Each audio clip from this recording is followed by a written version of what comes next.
Hello IB students, welcome back to another video tutorial on mathematics HL topics. Today we're going to be covering the applications of integral calculus chapter.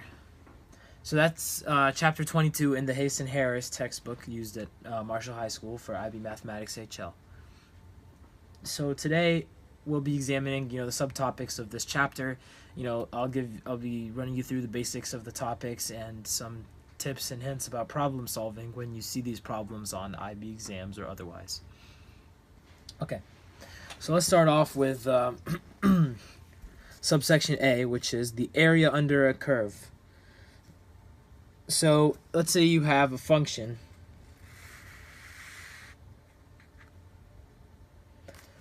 here. If you have a positive and continuous function, y equals f of x, the area under the curve f of x between x equals a and x equals b,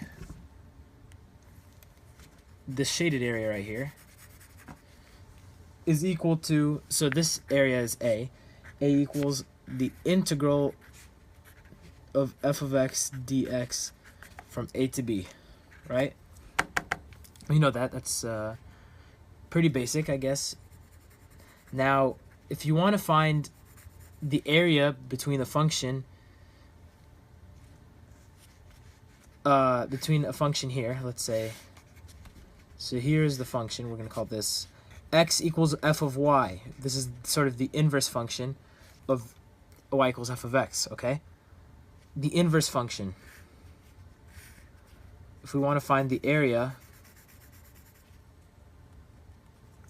between this function and the y-axis, like let's say we want to find this area right here, we're going to have to integrate the inverse function, which is this one, on the y values between a and b, okay? So now the area, which is the shaded area here, which is actually equivalent to this shaded area on f of x, a equals the integral from a to b of f of y dy.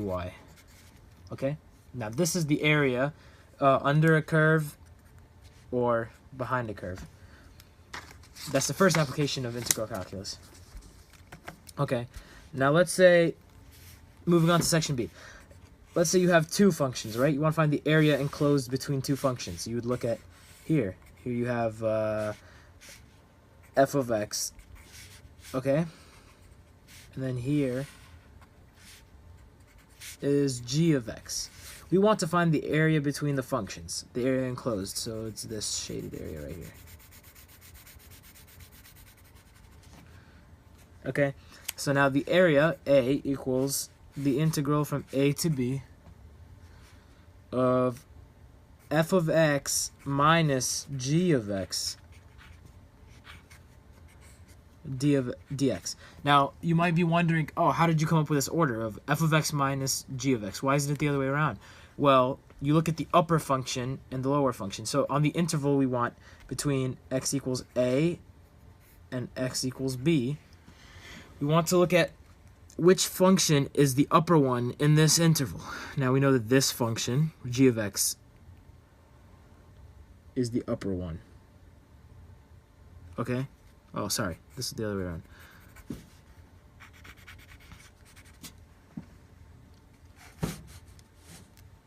Okay? So now,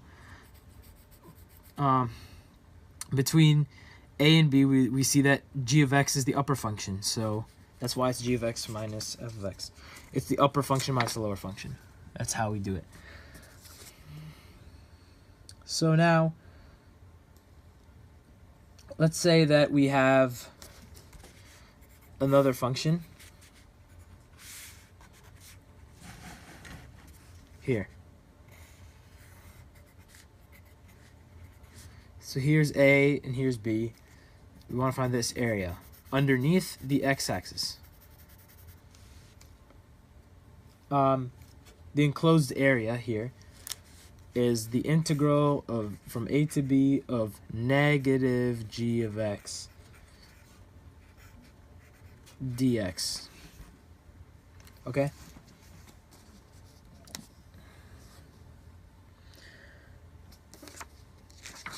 Alright, now moving on to the next topic.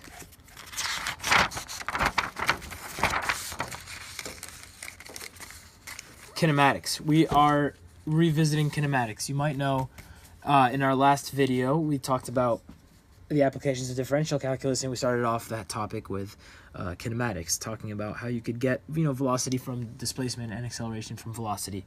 Now we're going to be talking about kinematics, except we're going to be going the other way around. Instead of differentiating to get from one function to another, we're going to be integrating the opposite way. Now,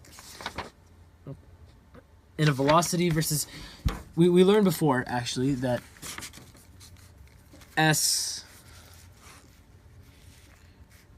that A equals dv by dt, right? So you differentiate v to get A, and v equals ds by dt, right?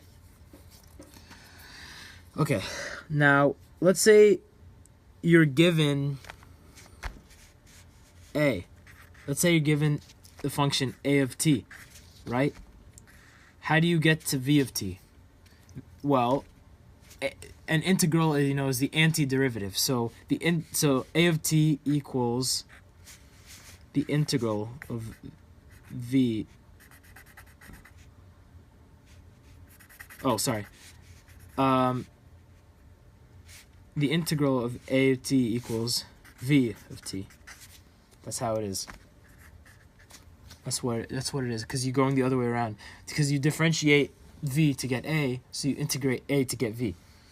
That's how it is, and it's also vice versa for displacement. So you integrate v of t to get s of t. Okay.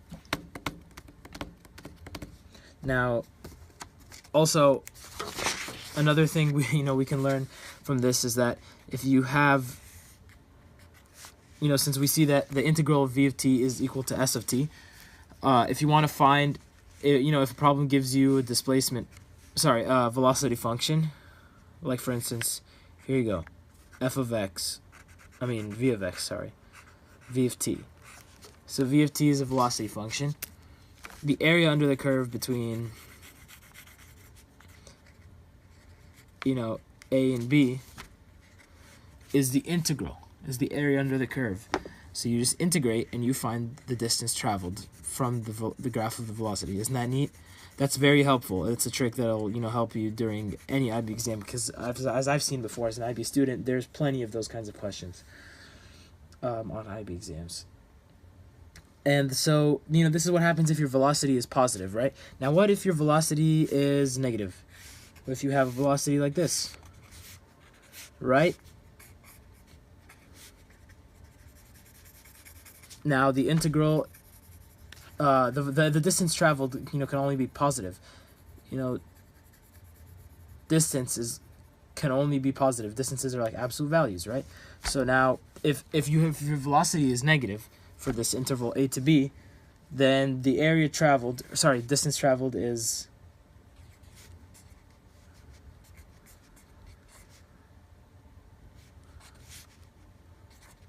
the negative. It's the negative of the integral, because the integral here will be negative, so you just multiply by negative to make it positive, because distances always have to be positive.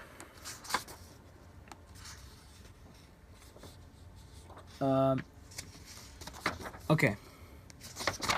So problem solving by integration. Here, this is a very important part. We looked at related rates equations and differential equations in the last video. Now we're going to be looking at how to solve some of these using integration. Because this is particularly useful for problems involving givens where you're given the rate of change of a variable with respect to time or another variable, instead of being given a function. So you're given, for instance, like dc by dx, which c is the cost and x is the number of objects produced, equals 2.15 minus 0.02x plus 0.00036x squared, right? Now we want to find the function for C. This is often something we see on homeworks and IB problems, where they want to know the original function, the cost function, not the rate of change function, right? So now you integrate both sides. Integrating both sides, dc by dx will give you C, which is what we're looking for, and you integrate this function, and you end up with 2.15x minus 0.01x squared plus 0.00012x cubed plus C. This plus C is very important. Yeah, and usually in problems they will give you a certain value. Like they will say, when x equals 0, dc by dx equals 0, for instance. That'll help you find C because you just substitute it. You find the constant of integration. Okay, now that's really it for this subsection. Now getting into solids of revolution, which is another thing that IB loves to ask on their exams and test questions. So, let's say you have a function. Here's the function. This is f of x. Now here's A, here's B. Alright? Now here, we can find this shaded area using normal integration, right? What happens if we rotate this 360 degrees about the x-axis? You get a solid of revolution. You get a 3D object. And we want to find the volume of this object. So the way we can find the volume of this object, assuming it's rotated around the x-axis only by 360 degrees, so the volume equals pi times the integral from a to b of f of x squared dx. That's the formula. Okay? Now, let's say, you have a function and you want to rotate it about the y-axis. Is that possible? Yes, it is possible.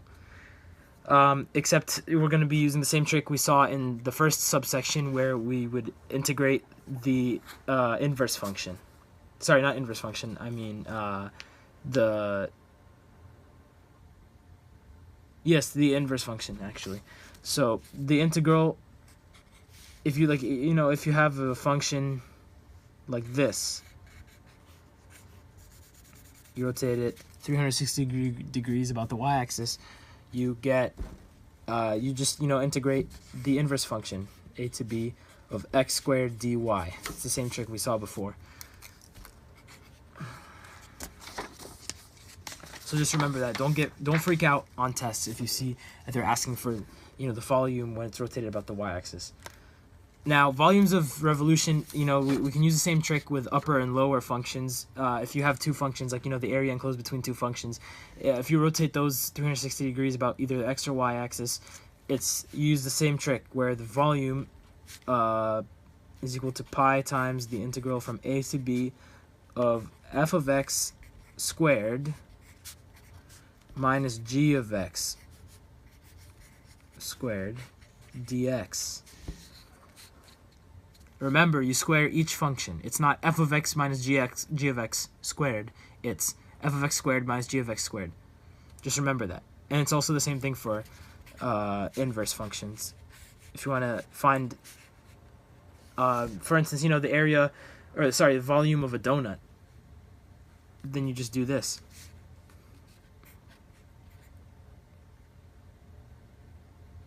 Except you just use the inverse functions. So you'd have f of -1 of x squared minus g -1 of x squared dy. That's how you do it.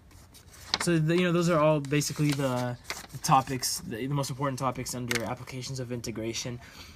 I hope you guys remember to worry about the constant of integration, this little c here. I know sometimes you can forget to write it, but remember to always substitute and find its value when you're solving IB problems, because those are very crucial components.